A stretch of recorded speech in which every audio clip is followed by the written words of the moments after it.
The Things We All Carry is a podcast about first responders and their stories surrounding trauma on the job.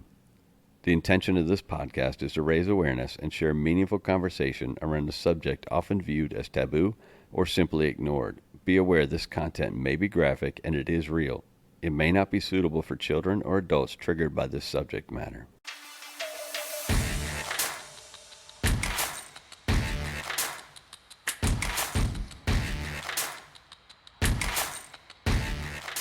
Welcome to episode 47 of The Things We All Carry. In the world of Instagram and social media, memes are a currency of sort. Some pages, like this week's guest, 10/8 Memes, just get it and they thrive. Agree or disagree with what Charlie has to say, his memes are still going to entertain you or they're going to provoke you. And that's exactly how this medium should be used. Make them think or make them laugh. In his own words from his website, in a time where police is a dirty word, the 10/8 podcast aims to shine lights on the police world to those not in it and provide some light and humor to those who serve. To that end, 10/8 and The Things We All Carry have a very similar goal. I want people outside of our community to know the struggles and trauma we experience, as well as to inform those of us inside the community. Much respect to Charlie for his work and the goals he has set for his future. A quick reminder to please help us build a community which not only recognizes, but supports each other through the struggles and recovery. Reach out through Instagram at The Things We All Carry or email mystory@thethingsweallcarry.com to offer support and share your story. Please remember to leave a review on iTunes and give a shout out to any first responder you know, love, or care about. Y'all enjoy the show. Today we got 10/8 Memes joining us. Thanks for coming on the show. Hey man, no problem. Happy to be here. Oh, and instead of calling you by 10/8 Memes, your name's Charlie, so we'll probably interchange the two. Where am I finding you today? Nowadays, I am in Southwest Florida, but it took me quite a ways, not as bad as some people, to get down here. I was born and raised in New Jersey. My dad was a cop up there, and then when he was retiring, I was only like 2 or 3. He's kind of the suburbs, but it was getting more and more populated and crime rate was going up. So he wanted to move us out of there. He didn't want me growing up in that environment. So moved me to basically middle of nowhere in New Jersey. I know a lot of people, when they hear New Jersey, they think of basically the LA of the East Coast, which is not the case at all. But where I grew up in New Jersey, we had 2 traffic lights, bunch of farmland, basically the garden of the Garden State. So I grew up there. When I turned 18, I went to college in Connecticut for a year. Originally went for film, and it was going okay. That was when I graduated high school. That's all I wanted to do was be a filmmaker. And I actually double majored in communications. I was like, I'm either going to be a filmmaker or I'm going to be into broadcasting of some type. But life happens. Things we can't control happen. So the economy crashed. I couldn't get a loan to go for my sophomore semester, so I had to leave school. During that whole time from graduation of high school to then, my family moved down south. They moved to Florida for financial reasons. And they wound up in the greater Daytona Beach region of Florida. So I followed them down. It took a while to get there. I went back up and down to New Jersey a couple times and played in a band, did a couple things up there, but ultimately, when my mom got sick when I was 21, I moved back home for good, and I decided to go back to school.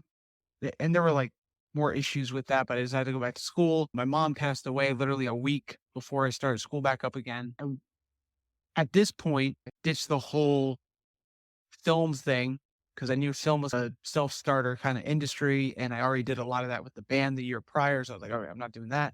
So I went for history, and I was going to be a history teacher. Did 1 semester of student teaching, realized I didn't like kids as much as I thought. That's an important part right there. Yeah. I was like, you know what? No, this is not the type of high school environment that I grew up in. So I don't want to work in it for the next however many years. So I was graduating with my associates in history, and in my mind, I was like, all right, I'm going to be Indiana Jones. I'm just going to travel. I'm going to check out all these cool places and just be a badass doing that.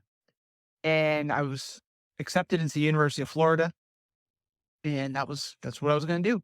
But financial reasons again stopped me from doing that. So I kind of went back to my little dead end job that I was working in a call center, trying to figure things out. I was reading a book while I was working there, and it was called Tales of a Spy or something like that. It's by this guy, a retired CIA agent, and it was really interesting. But the big takeaway that I took away from it was he was a professor in Washington, D.C. for foreign affairs. I was like, oh, that'd be cool, be a spy. So I changed my major a little bit and I reapplied to US the following year for foreign affairs. And a lot of the prerequisites were the same. So I wasn't really losing any ground there.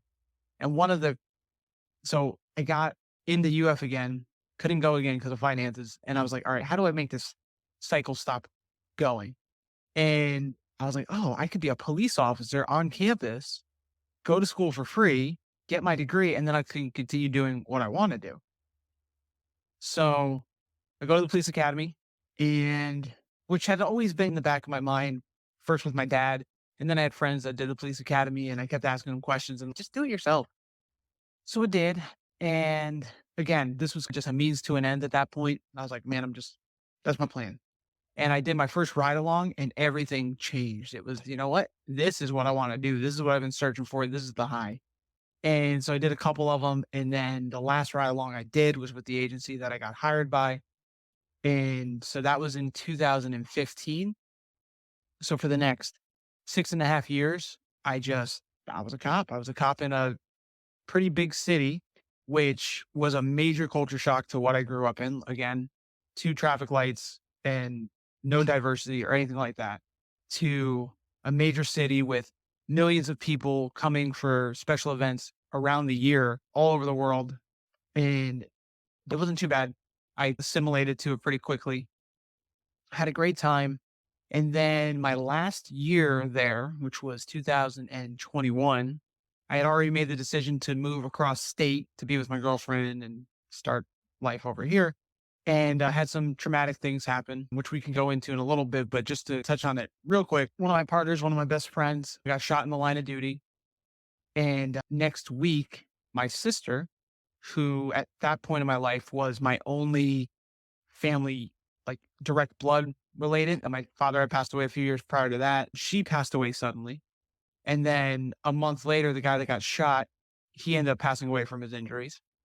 And then 2 weeks after that, I left the agency that I had been working for, made the move, started to work the road again, or started to train to go work the road down here.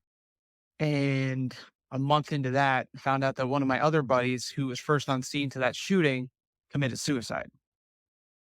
So That's all this stuff, quite the chain.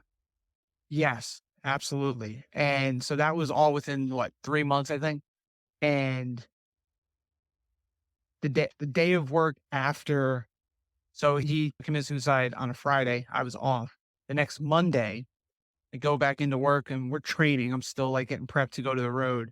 And I had a bad day of training, whatever. And as I'm leaving training to go to lunch to then come back to training, I get a text message about my buddy's funeral arrangements, which at this point was my 3rd funeral in 3 months. And I think that was when it hit me, just because up to that point, I think I was just in shock. And I go back to training after lunch and I ask the trainers, the people in the training cadre, if I can have Wednesday off because I have to go to my buddy's funeral. And that just stopped everything. And they pull me to the side. They do a mental health check on me, which now I understand the way they did it, but I, in the moment, thought it was inappropriate. Just literally first words out of their mouth was, "Are you going to kill yourself?" Whoa, whoa, whoa. Yeah, probably not that's not the soft pedal entrance you want with that situation. Right. And so anyway, long story short, this conversation opened the floodgates, and they were like, "Do you still want to do this job?" And I was like, "I have no idea." And there was a lot that led up to that, but I was like, "I don't know." And the one guy was like, "You're saying you don't know, that means that you don't want to." And I was like, "No, that means I don't want to. That means that means I don't know. I've got a lot going on in my brain right now." But anyway, unfortunately, this is where I understand that public service organizations are just that. They're organizations and they need to keep the wheel going. They need to keep the machine running. Exactly. And unfortunately, I was a brand new trainee at that point. I had no time to take for anything. I had no sick time at all. I've only been there a month. So they're like, unfortunately, you need to make a decision like now. So I went home, talked to my girlfriend, called a couple of mental health people that I've been working with, through my page and everything. And basically was like, you know what? We came back and I was like, I can't do this right now. My mind and heart is not in law enforcement right now. So my chief and administration, very good on them. They're like, listen, we already invested a lot of money to get you here. We don't want to lose you unless you don't want to be here. We're going to repurpose you. We're going to put you in dispatch. Are you cool with that? I was like, that's fine, whatever. And so for the last year and a half, I've been working dispatch, and somewhere in all that, the subscript of all that, I started an Instagram page, 10/8 memes. That was all the way back in 2019. I started that, but we can talk about that in a little bit if you want. But so yeah, I've been in dispatch for a year and a half. I also am now a member of our crisis intervention stress management team. And I focus, I'll be honest, and I've said this actually talking to family yesterday, like my focus at work is more towards mental health than anything else. Like dispatch is a way to pay bills, but my drive is the mental health stuff. So a lot of the classes I take now have nothing to do with dispatch and have everything to do with mental health and first responder wellness. And I'm also now in school for psychology. The impact of the things that have happened to me has really changed the course of things. Yeah, and that's a huge impact. And I think, if correct me if I'm wrong, and I apologize if I'm wrong. The conversation that I heard with you and the guys from Heroed Out was about part of that was about the death of the coworker, correct? Yes. Yeah. Yeah. So basically that night, that incident played a major role into what had happened 3 months later when I decided to leave the road. And it sucks because it sucks for many reasons. But when my buddy Jason got shot, I had taken about 2 weeks off to try to get my mind because I was working that night. I was one of the first people on scene and took a few weeks off to get my mind, went back to work. I was there for 3 days. And then my sister had a really bad asthma attack on the 4th of July, the morning after the 4th of July, like 2 o'clock in the morning. And she went into a coma, never woke back up. So then I took an additional 3 weeks off or something like that. But when I went back to work after that, I was like, I'm going to work for Jason. Like everything that Jason stood for and everything, I'm going to just push through. And I'm not a super cop. I wasn't super tactical or Mr. SWAT or anything like that, but I was good at my job. And I had a lot of coworkers who said, even supervisors said, if we could have an entire squad of people built, we'd be okay. Because I was just kind of Rubik's Cube. I was good at everything. I could handle everything. Jack of all trades kind of thing. And then when I made the switch, which was influenced by those events because, and I'm still processing it all, but I made the decision basically because I was like, this ain't worth it. Jason got shot, and the guy that shot him, the reason he got stopped, if he got arrested and nothing else happened, if he just complied and got arrested, he probably would not have been in jail for very long. If anything, again, I don't know, but from what I do know, if anything, he probably would have gotten arrested for a felon with a concealed firearm. I don't even know if the guy had drugs on him. So he probably wouldn't have been in jail for very long. That's just the way the judicial system is. But because the guy did what he did, Jason's not here anymore. He's got parents that don't have a kid. He's got a sister that doesn't have a brother. He's got friends that doesn't have a friend. So I was like, that's not worth it, especially because I made a move to start a family, basically. So none of this is worth it. So for a long time, I dealt with this problem of I failed Jason. I failed my law enforcement buddies because I made this decision. And I'm only now, and like I said, I'm still processing it, but I've only now come to the terms of, no, I'm living still for him. I'm still honoring him and everything. Because if anything, he would want me to be happy, not miserable as a cop. Yeah, that night definitely has influenced basically my entire life. One of the things that stuck with me from that show was the conversation you guys had about, it seemed how quickly the department forgot about him. And I guess that was it for me, not being attached to law enforcement. Obviously, firefighters, we lose people once in a while. It just depends on the size of your department and the activity of your department. But it's the same kind of thing. You honor these people immediately after their death, but then nobody really speaks of them much after that.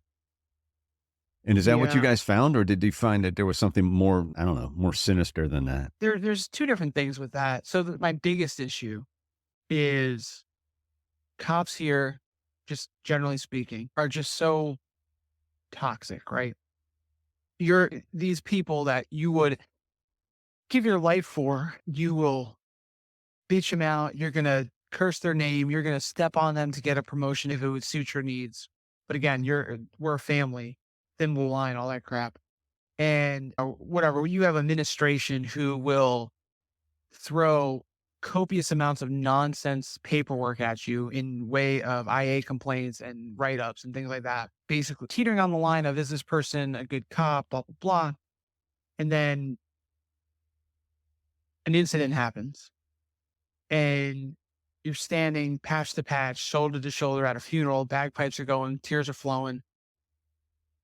This guy's a hero. This guy's a hero. He definitely is. But where was that 6 months ago when he was alive? And when you were calling him an MF or writing him up, suspending him, where was all that? Okay. So then from there, the splinter cell goes two different ways. One, administration runs with it and goes, this is our hero. This is our guy. We're going to retire his call sign. We're putting his car into a Hall of Fame. They did all those things for Jason. Amazing. He deserved every single ounce of that. He died doing what he loved, which was trying to get bad guys off the road. But again, where was that 6 months ago? But they're running with that. And then, yes, you've got I guess this is just the way cookie crumbles, right? Again, the organization has to go on. Once a year, we're going to put a rose by his name on a board. That's about it. We look at what has changed as far as department policy and procedure to make sure this doesn't happen again. And you're like, what's happened here? So with Jason, he was stopping a car behind a apartment building in a bad area where we've had a lot of shootings and drug activity. And sure enough, he got shot. I don't work for that agency, so I'm kind of only talking by secondhand accounts of what people have told me. But now you've got people making encounters with individuals in bad areas, which where I used to work, it's mostly a bad area. And when the guy takes off running, when the guy starts fighting, they ask for backup and there's crickets on the radio. And it's like, well, how is this even a thing? When Jason got shot and I took some time off and when I came back to work, it was a mandate that we rode two to a car. Now, staffing doesn't allow for that all the time. So I get that, but we rode two to a car and then eventually that stopped. I'm not saying we need two to a car, but there needs to be some kind of thing we're figuring out here where we don't put people in dangerous situations. Now, the job's going to be dangerous anyway. I understand that. But we need to do something to put the odds in our favor. And the fact that people send me body camera video of them calling for backup and there's nothing on the radio, or you hear a patrol supervisor going, oh, they're in a specialized unit. They've got enough people. What? Oh, you send everybody. If I'm calling for help, the entire cavalry better come. And I did a ride along years ago and I was working for a county agency and it wasn't a big county. Like I know there's some counties out in California or Nevada and all that where they're massive. This was not that big. And there was a cop in a fight and we were on the opposite side of the county. And I'm like, why are we not going? And he goes, oh, the fight will be over by the time we get there. Okay, that's great. Let's go lights and sirens and save this guy. And when they tell us to clear, we'll clear. I didn't understand that. And that's why I didn't work for that agency. You see that. And then the other thing that I was going to say is that the new rank and file that comes up, right? The brand new guys didn't really know Jason, didn't know his name. Like they know that he's the guy that died and that's about it. And I was like, that's terrible. I don't know. When I was in training, I had an FCO who showed me videos of cops getting shot and killed. And he's like, you need to learn their stories. You need to know why. You need to know who they were. And not just like national stories, but I did those too. But he was like, he actually took me to my city's law enforcement memorial. He made me clean with all the names on it. And he's like, learn their names, learn their stories, figure out what happened, figure out why it happened. Not only just as a training lesson, but these people died doing what you do. You need to know why. And I feel like that at the time, I was like, man, fuck this guy. I thought he was just hazing me or whatever, but it was something that it's a level of discipline and respect that I feel like is being lost on these younger guys where like, if you're a rookie and you're in the agency where a guy died 2 years ago, you should know everything about him. And it's sad that's not the case. I was going to ask after an officer is shot like that and killed, is there a study done? Is there an investigation? What's that investigation process? Do they share those results with you?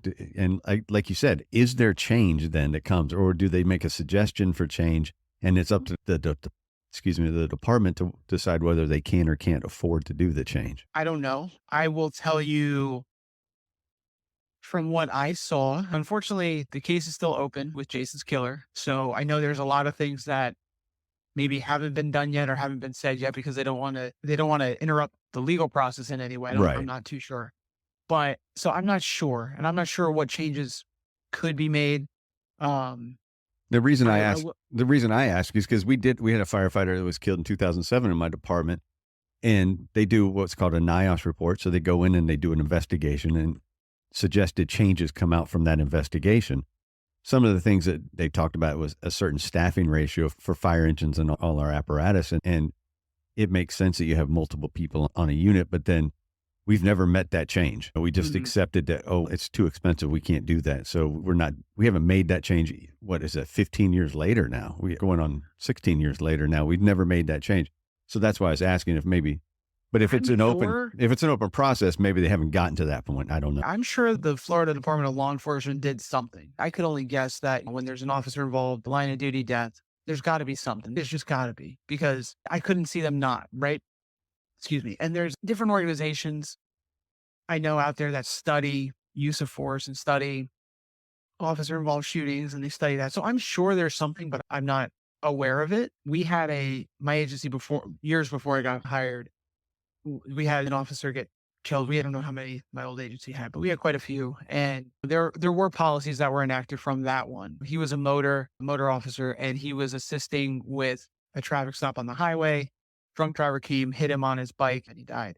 And that became a new department policy. We do not go on the highway. We just don't do it, especially motorcycles, but we just don't go on the highway. Of course, life happens and emergencies happen. And I was one of the people, I was on the highway for something and I got hit by a careless driver, destroyed my car and all this other stuff. But so it's just, oh, we're not even supposed to be up here, but I got the green light to go up there. And sure enough, I'm the one that got hit. That's just my luck. But so I'm sure there is something, but I'm not aware of it. Okay. Yeah. And Jason's passing was terrible and obviously impacted a lot of people.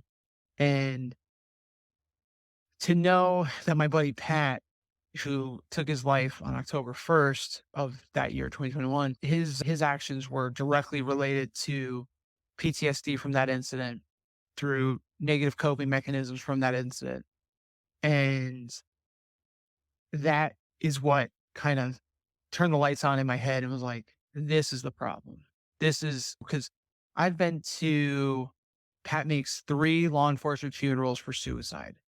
And it was at least I knew 2 of them pretty well, Pat and this other guy. They were not the stereotypical depressed guy, right? They weren't around moping. They weren't just like this Eeyore kind of guy. No, they were happy, smiling, all that. I'd almost argue that is the stereotypical suicidal person is that smiling face that they want the world to see. They're hiding Yeah, behind. it's a sad clown, Right, where you're exactly. smiling on the outside and sad on the inside. So that became like my focus. Like I said, I'm now in school for clinical psychology.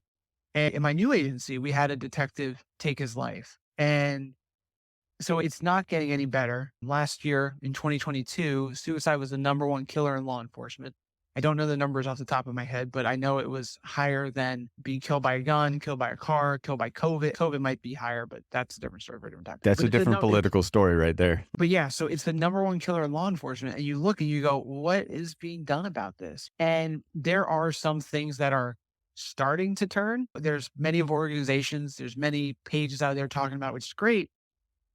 Even in Florida, we have written into our state legislature that each agency needs to have or I don't know if it's each agency, but there needs to be a crisis intervention team or a peer support team in every agency or locale or whatever, even if it's like a sheriff's office that'll take care of the whole county. So there's steps in the right direction. They're not, I definitely know that they're not being utilized in the right way. And it's unfortunate, but I think again, the organization needs to keep running. They're going to get there because they keep losing people. That's probably what they're going to get to.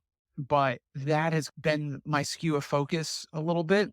And a lot of it, Jason, obviously his sacrifices is monumental and all that. But Pat's story was just so terrible that it kind of was the straw that broke my camel's back. Obviously, I changed my career and changed my focus. And it's just the more you talk to people, I've got however many followers on Instagram, and people reach out to me ever since I started talking about mental health. And they're like, hey, I was involved in this incident. It was really bad. I hesitated getting therapy, but now I got therapy, and I go back and talk to my admin or something because I was on light duty because of the incident. And they're blackballing me. They know I went to therapy, and they're saying I'm unfit for duty and all this stuff. I'm like, how is that a thing? How would you go from, and not only that, but that's the admin saying that. The doctor that he saw is not saying that. The doctor signed him up, say, hey, you're good to go. But because he went and saw help, now he's being blacklisted from returning to duty. And I'm like, how is that even fair? And you want your cops to seek help and you want them to be well, and you're gonna blackball them. Like, that does not make any sense. And then because they can't fire you or they can't discipline you for seeking mental help, they're gonna go through and find the smallest policy violation and say, "Oh, you didn't do this right, so we're gonna suspend you. We're gonna kick you off this SRT team, special response team, basically the SWAT team, and you can't do that. You're gonna be limited to this." You're kidding me, right? And it's obvious that it's all punitive for seeking the help, right? Because everything was fine. And that's one story, but I've heard multiple stories where that's the thing. And it's, again, when I say through the legislature, we're trying to make these changes, but our department's really utilizing it. And you go, maybe not. There's utilizing it, and then there's hiding behind it or finagling behind it. And we have it because we have to, but that's it. Because I know in the fire department, we don't know what to do with our people when they come back from a mental health issue. If there's we have what's called the IFF Center of Excellence, and it's a facility for union people to go if they need some help, and it's an inpatient facility. But a lot of municipalities, those people come back and they don't know what to do with them, even though they come back with a transitional package, so it tells you what you need to do to ease back into quote unquote real life. Fire departments don't know what to do because the same thing as the police departments. They're scared, or they're just confused, or they're ignorant. And I'm especially recently, I'm trying to look at everything from an organizational standpoint. And I get it, right?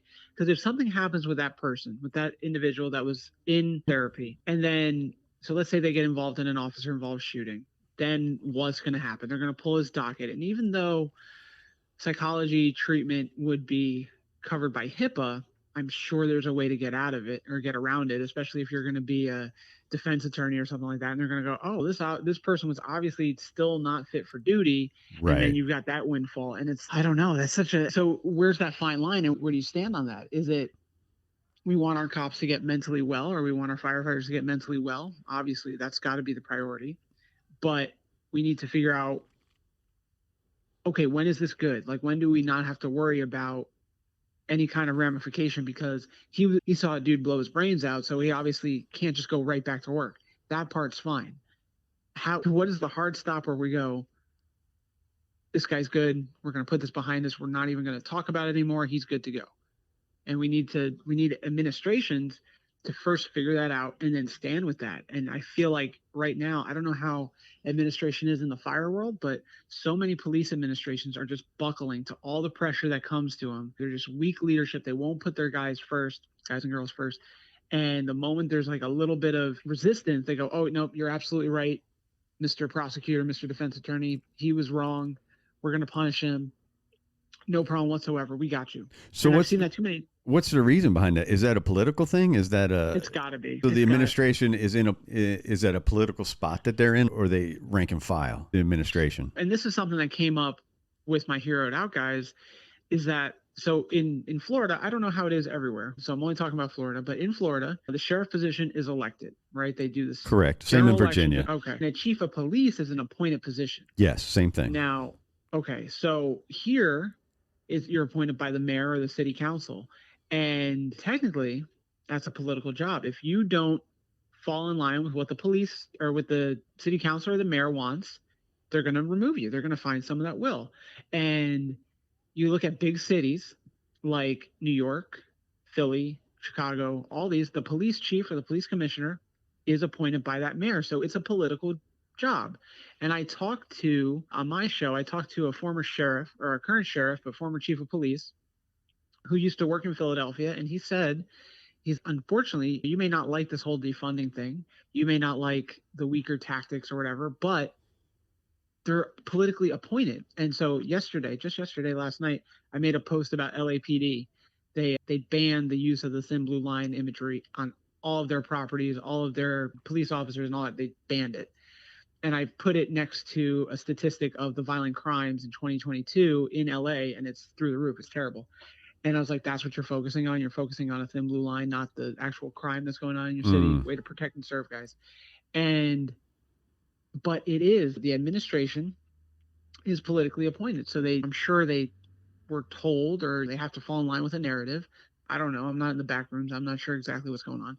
But you get these guys, you get the ones that do stand up for the people. And I've had people, chiefs on and sheriffs on, that do stand up for the people. They put their officers first, and they're great. But sometimes you get someone who may not be at the tippy top. They might be a captain, a lieutenant, who's a little bit of a rabble rouser. They don't fall in line with whatever the political agenda is, and they get blackballed. And I've seen that too, where great leadership in the captain position, a lieutenant position, and you go find out that he's next in line to make chief, and then he doesn't make chief, and you go, what happened? He's up and blackballed. How is someone who is a pinnacle of leadership getting blackballed? Because he's not falling in line with what the administrator, what the higher ups want. So they're going to find something small and they're going to run with it. Oh, you did this out of policy, or you've got this going on. Sorry, we can't promote you. And I've seen it, and it's frustrating. And then you get a mayor and his chief is a yes man, and then the cycle continues. And it all comes down to politics and corruption. And it's nothing new. My dad was a cop in the 90s and 80s, and he told me that he retired as a sergeant. And I asked him why he never promoted higher. He goes, because it's corrupt. He couldn't make any higher because he wasn't in that crowd. So it happened back then. It's happening now, and it sucks. What do you? I'll segue into something because I want to talk about mental health in general. What do you think are some of the barriers in PD for mental health? Stigma's the biggest, and that goes from, is the guy going to be blackballed? And I say guys, but guys and girls, that's me from being the Northeast. That's just what we do. I don't want people to think I'm let's hope people understand that. Yeah. So that's the big one, is the stigma. And I've seen guys go out on mental health and they come back and, oh, there's a crazy guy right there. We don't need that. And like I said a little while ago, that starts beforehand. We bust each other's balls and we give each other a hard time, but there's a line. And I feel like we cross it too much. Where are we talking shit, or are we being assholes to each other? And I think it's becoming more and more apparent that we're just being assholes. Nothing is constructive. Nothing is friendly about it. There's microcosms of it. There's little bits where we are being genuine to each other, but there's a lot where it's just nasty. And a great example of this, and I talked about it on my show, but I never went public with it beyond that, like onto my page. But this most recent incident in Tennessee, where the female officer and then the 5 others got fired for the sex scandal, and everybody and their mom is making memes about, oh, sex, whatever. And a lot of times they're focusing on her, even though there's 5 other dudes that are just as guilty as she is. You're right. And I made one comment and one meme about it. The one comment I made was, and this kind of goes to my point, it was, they got fired for something that happens at every PD all the time, right? Sex scandals is not news. Sexual misconduct in police department is not news. Between infidelity and sex addiction and sex on duty, that's not news. And so we got that. And then I made a meme about, it was a very tongue-in-cheek one, but I was like, oh, police departments are all about diversity. They don't like this one. So what's going on? That was right. I never made a joke about who was involved in the sex or whatever. Okay, so you've got all these people, all these police pages making jokes about this incident. Why? What is the good of it? I'm sure it's impacting these people's mental health. I know it is. So the why is because it's easy fodder for them. Of course. It's I mean, that's simple. Fruit. Yeah, it's low hanging fruit. It's the easiest thing to pick and run with. But a week ago, these people were our brothers and sisters. They were part of that thin blue line. They didn't do anything illegal. The worst thing they did was have it on duty, right? Everything else was perfectly fine. So if this story came, and not many people are talking about the fact that it was on duty. They're talking about just that she got a train ran on her and all that shit, which, so what? I know a lot of cops that do way worse shit off duty. Okay, so the only thing they did wrong was doing it on duty. They're not criminals. It wasn't illegal. They're consenting adults, right? So why are we giving them a hard time? And When don't forget, there's only in one situation, there's only two people that know the truth, and they're the ones that were involved in it. Correct. So my issue with all the memes, and I've got them all sent to me about 5 times each. My problem with all of them is like, first off, pot calling the kettle black. Y'all are focusing on the wrong thing. And my biggest issue was during this whole thing, this whole ordeal, 2 NYPD police officers killed themselves within 10 days of this whole incident. And not a peep. Nobody made comment about that. No one is making 15 posts a day about why law enforcement officers need to seek mental help. No one's making 15 posts about why people are killing themselves. No one's making 15 posts a day about sex addiction. That should be the story. It should be, wow, what is causing this negative coping mechanism? Trauma. Of course, but no one's talking about that. Yeah. No one's making that. Or why is alcoholism? No, and I get it. I was reading something last night that obviously people come to Instagram because they want to disconnect from all that. They want to relax. They want to enjoy. Cool. I'm not saying every page on Instagram has to talk mental health, but you don't have to bully people for shit that really, in the grand scheme, was not that bad. So that's the big thing, is that we're assholes to each other. The stigma for when we come back.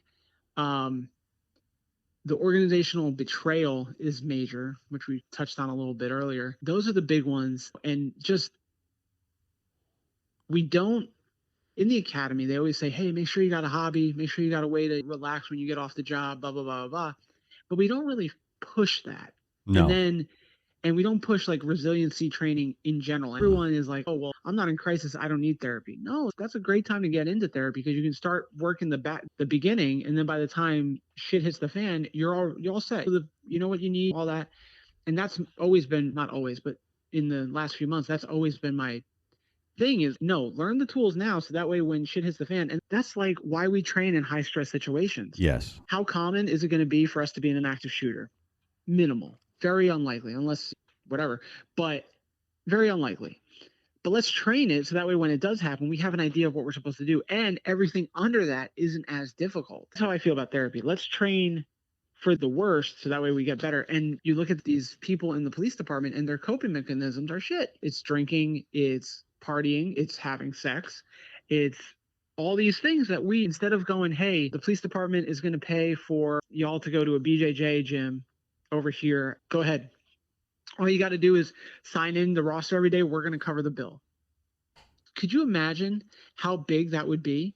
You've got Seminole County, Florida does it. They do. And one of the agencies that was near where I used to work, they do it too. And so it exists, but it needs to be more universal. Oh, it's an amazing thought. Yeah. Like, you've got organizations like Adopt a Cop, BJJ. They will pay for your tuition up to a blue belt. That's a great start of it. But why does it take an outside entity to do that? If we really want to take care of our cops and our first responders, let's go ahead and do it build that into your budget. Build that into your budget that, hey, we got this officer wellness budget from the state. Let's go ahead and include that. Let's include meal prepping service. Let's include an on-site counselor. There's so many options. So I had a chief of police from Indiana, and this is one of the coolest things that's come across my podcast and that I've come across, and I want it to be nationwide. So it's in Indiana. He has built into his PD basically an athletic trainer's gym. So if you get hurt on duty, you don't wait for the morning and you go see the city nurse. No, you go right into the PD. You've got a physical therapist right on site. They're going to check you out, make sure whatever, and then they're going to build a training program so that way you get back on for your injury. And they're built around sports medicine, because a lot of what we deal with, fire too, is basically like sports related trauma, hard hits and carrying a lot of weight and things like that. So they have people who are trained in doing that in the PD, in the building, to get you back. And I think that's major, because how many times do you go out on injury and then you're just sitting at home drinking, popping pain pills, and then what happens from there, right? Addiction just builds from there. Meanwhile, if you get good therapy and good physical rehabilitation, there you go. You cut out that problem. So to me, we need to focus on these healthier coping mechanisms and push it to our people. Don't just wait for them to have a crisis and be like, hey, here's peer support. We're here to help. No, let's get ahead of this and be like, hey, first off, here's your peer support team. Here's why you should talk to us. Here's why you should trust us. And hey, here's some resources ahead of time. And then when shit hits the fan and you do a critical incident debrief and it's, oh, these people I know I can trust. They don't just show up in the room and say, hey, trust me. That's not going to work. And you're talking physical injury as well. And I would argue that's what needs to be done for a mental injury, for a trauma. And there are plenty of examples, and I won't go into them because I've gone into them a few times on the show, but there's many examples of our fire and rescue guys going to a call and that has affected them. And at that point, that's it. That's the point where a chief goes, you know what? You're off for 12 hours. I need to have someone in here whose head is in the game, and you need to go get some help. That should be termed almost a mental injury, not a mental health problem. That's a mental injury, and there should be injury time given for something like that. And I know, again, it's the same barriers and money and staffing and everything, but there's got to be a way to do it, because without doing it, you're going to lose people to these things. Right. Yeah, absolutely. And I've been on a few kind of dicey calls, and this term has gotten so overdone. Just you good, right? And people are like, oh, just ask someone if he's good and he'll tell you. No, they won't. They never do it. Because every time I've been asked, you good? I'm like, yeah, I'm fine. I'm good. My stock answer is wonderful. I'm wonderful. Yeah. Just dandy. I'm vertical and breathing, getting paid to do it. That's stuff that I would always say. And so let's not do that. But I've sat in enough critical incident debriefs and go, this isn't working either. So here's what we need. We need culturally competent people in these critical incident debriefs, right? Because you can get Joe Friday, the psychologist, to come in and be like, all right, let's talk about it. Okay, you can do that. But if you don't have someone with some kind of law enforcement backing, that's not going to work. They're not going to want to talk to that person anyway. So in the few that I've done, more has been debriefed between each other than with the doctor. Excuse me. Yes, I agree with that. And that's where that firehouse kitchen table comes in handy. And police departments, they have, the ones I've been to, we may have a kitchen table or whatever, but we don't really get that kind of camaraderie. Like my old squad used to have Sunday dinners where we would, hey, hold on, not priority calls, we're going to have dinner. And that would work. That was okay. But it's not I feel like that's the exception, not the rule. Right. Things like that need to really work on that. And also like off-duty team building, that's a major one too. That doesn't involve alcohol. That's the major thing, because so many times you go to a bar and it's okay. And every time I've ever done that, and I used to love choir practice, great time, but it always ended up in something bad, a fight, a car crash, just drama that didn't need to be there, to the point where like the last couple times that I went to see my old buddies from my old agency, they're like, hey, you want to go to the bar? I was like, no, man, let's go play golf. Let's go mini golf or something. Let's do something that has nothing to do with alcohol. Or like golfing, obviously we may drink a little bit, but it's not the main thing we're doing. And it's a much better, healthier way to do it. And for squads, figure something out. There's so many cool things to do out there. You got all these different businesses and opportunities to go out and do some team building that has nothing to do with alcohol, get people to know each other. The time when I first joined my first squad at my first agency, I didn't really know many people besides name and face. And then we had a Christmas party, and I saw their families and I saw their wives and their kids. And I was like, oh, so this guy is a dad. I saw people in new light, and that changed everything for me. So if we do more of that and include families, that's the big thing, include families. And because guys are going to act differently by themselves than with their families, so that's important too. Include all that, because also families part of the resiliency pact, right? Like that, they're massive in making sure we don't kill ourselves. Do all those things, and that doesn't have to cost a lot of money. I had what was it called? The number 2 for a sheriff's agency out in Nevada, and he would at least once a year, but I think way more, he would have his entire agency, everyone that could, over to his house for a major cookout, and the family and the water and all just had a great time. This is my way of checking in on everybody. This is not an admin trap that a lot of people may think it is. It's literally just come here, have fun, relax, get to know each other. This is all important in the team building, so that way when something happens, we feel comfortable talking to each other. And also like puts that fight in you a little bit more to like, all right, I know his kids. We need to get this guy home safe. All those things just need to do it. And I get what you're saying. Obviously, the money, but if I'm the head of an agency, and at one point in my career, I was like, oh yeah, I could totally be the chief. No, nobody who's good for that job wants that job. Right? No, absolutely not. But if I was a chief, I would look at all my money and go, okay, what can I reallocate or something to make something like this possible? And yeah, don't mistake my argument about money that I think that's a good reason. I just think that's the convenient reason that they're using. Absolutely. That's all. Yeah, no, absolutely. But it's a real reason. Yes. So we need to figure out what's cost effective, and having the great kind of the easy out for these peer support teams is, we don't really have to pay them extra, maybe a little overtime every time we do a little debrief or whatever. So it's not like we're bringing in a consultant that we have to pay for or something like that. We're not sending people out to anything. And I don't know. Now that I've been in a peer support team for a few months, I'm like, okay, we need a little bit more than what we're doing right now. Because if a critical incident happened tonight, knock on wood, because I work tonight, so hopefully not. If a critical incident happened tonight, I know that the peer support team would be ill prepared to do anything about it. And that's a problem. I agree with that. I think that the same thing can be said for most agencies, fire, police, whatever, across the country. Yep. My former sergeant of mine, who led the critical incident debrief of Jason's shooting, she retired. She got her degree in psychology. She now works for a police department in Wyoming as the police-based social worker. So something happens, they go talk to her. And that's her job. She's a reserve officer out there just so she can keep her gun and badge and all that. But she was a 20-something year police officer, retired as sergeant, took the mental health thing, ran with it, and now she's helping cops in BFE, Wyoming deal with mental health. And that's where we need to go. And she's probably loving life. Aside from the cold, she said that it's exactly what she wants. And she's going to get used to the cold, so that's fine. But yeah, that's what we need.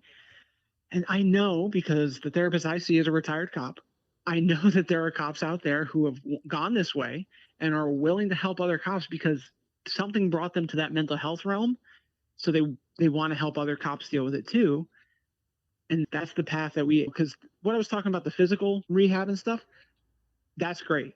But yes, we also need the mental health in there too, because I always joke like the show Pawn Stars, where you never know what's going to come through that door. You never know what's going to come through that door in a 12-hour shift or however long. So you never know. You might need someone on standby just to, hey, have a seat, have some coffee, let's talk. So I told my niece this last night when I was driving into work. I was like, if that was my job, if I just had to be available 24 hours a day, have office hours, and just be there to help people, I would be happier than a pig in mud. I'd be, go ahead. I'm all about just sit down, let's wrap, let's have some coffee, let's talk. That'd be great. And I think without being kumbaya and hugging people, I think we can get there. I think we need to get there. The suicide rates and the mental health rates and the negative coping mechanisms, they're going to force us to go there whether we want to or not. So let's actively push there and see what we can do. So I know you're coming up against a hard end here because you got to get to work this evening. Yes, sir. I have a couple of questions I like to ask everybody before they leave, but I want to extend another invitation to talk again because I had some questions I want to put out there to you and get a view from you and maybe have a discussion. So if you're willing to come on another time, I'd love to set something up later. Yes, absolutely. But for now, what I'd like to do is I'd like to ask, and I know that the cops I've talked to have the same answer, so I know you're we'll go with former cop and dispatcher now, but I like to ask everybody about an everyday carry because I based the name of this show on a book that was by Tim O'Brien. It was about Vietnam. It was a platoon of Vietnam, and it was called The Things They Carried. And it was talked about what they took into war, but then it talked about what they brought out of war, being the mental scars and the traumas and all that. So what is an everyday carry that you have, something you can't leave home without? On my skin, I have tattooed my buddy Jason's call sign. Okay. And a cartoon from the band The Descendants. I don't know if anyone, Milo, I have him tattooed to my arm. Okay. So Jason went out and saw The Descendants and he bought me a shirt. I didn't ask for him, whatever. So ever since then, I've always attributed The Descendants to Jason. So on my right arm, in plain view where I can see it every day, I have 3 Charlie 77 and I have Milo. And so every day, and I also wear his Officer Down memorial band on that same arm. So every day I walk into work, wherever I'm always there. I'm always looking at them. It's my why. It's what I take into work every day. It's how I live my life. So that would be what I carry. And in relation to the tattoos, check out the book Tattoos and Trauma sometime. See what you think about it. Okay. And I'll it's take a look into that. it's by he's an assistant chief in Charleston right now. I had him on the show, and he wrote the book. And it's just about exactly that, how people express their traumas and their healing through tattoos. And just to cap that, I have a plan. I'm going to get one for Pat right next to it, just to make that kind of like my little memorial for my arm. But yeah, it's just, as long as it's where I can see them. And all my tattoos, I think, except for maybe one, are attributed to someone that I lost. So. All right. So the next one is a book or something a book, a movie, a person, just a suggestion to share with the audience, something that would bring some value to their life. That's a good one. Let's see. I just got an Audible account, so I've been crushing that. There you go. Let me think of one that really could entertain you guys. There's so many, but in the light of mental health, I would say, you know what? I'll do this one. I would say Stillness is the Key by Ryan Holiday. Okay. Basically, it's talking about how important just being mentally still is, and about like peace and calm, things like that. He's a writer. He focuses a lot on Stoic philosophy, and which is something big that he was the first Stoic author that I read. And so I've run with it since. But this one specifically, he talks about all these different stories in which people have battled bad situations, and he uses relatable topics. He uses Tiger Woods, he uses Sean Green, former baseball player, and just issues that they had and how they overcame it with stillness. And I feel like in our world, in our first responder world, always chaotic. Sometimes we thrive on that chaos, right? That's why we do negative coping mechanisms. We definitely thrive on it. But which is what makes us good at our job too. But we need to remember to be still and calm. And there's been many times I've always been this. I'm not one of these explosive type of people, but it's helped me in times when I think that the world's falling apart to just like take a deep breath and just go with it. So reading that book, I'm actually on my second reread of it. Just a good way to remind yourself that like when shit's going crazy, if you just look for stillness in it, keep pushing through. Awesome. I appreciate the idea, and tell everybody where we can find you. So I am on Instagram at 108_memes. That's spelt out TENEIGHT memes, MES. I have my own podcast. That's going to be everywhere you can find podcasts, is just 108 podcasts. And let's see, where else? I'm on Twitter. I don't really use that. And I'm on a few other ones. I'm trying to get into the whole YouTube game. Not there yet either, but those are the main ones, and everything else links off of there. Awesome. So on Instagram and then the podcast, and I appreciate you coming on. I know you got to get out of here. You got to get ready for work and get on the road. So thanks for doing this. Thanks for hanging out, and thanks for sharing your experiences. Absolutely, man. And I look forward to doing it again. Awesome. Cool. Take care and enjoy the night. Hopefully everything's good, man. Take care. Thanks a lot. All Take right. care. Bye. And we're out.